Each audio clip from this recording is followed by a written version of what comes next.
ولد الصغير، بنت الصغيرة تسأل: لماذا ضحى الإمام الحسين عليه السلام بنفسه وعياله وأصحابه وأهل بيته وكل ما يملك؟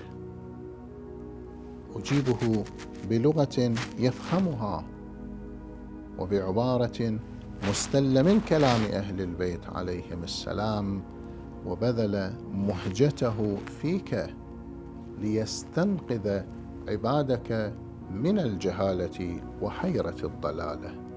بني، إن الحسين عليه السلام ضحى بكل هذه الأمور حتى ينتزع العباد من منطقة الجهل وعدم المعرفة وظلمات فوقها بعضها فوق بعض إلى نور الهداية.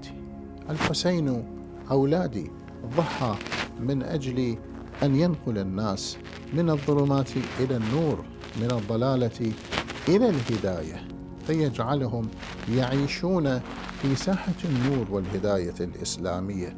ما أعظمك يا أبا عبد الله، أنت ما تضحي لا لأجل سلطة ولا لأجل المال ولا لأجل غايات دنيوية كما يصور الأعداء، إنما ضحى من أجل طلب الخير للناس.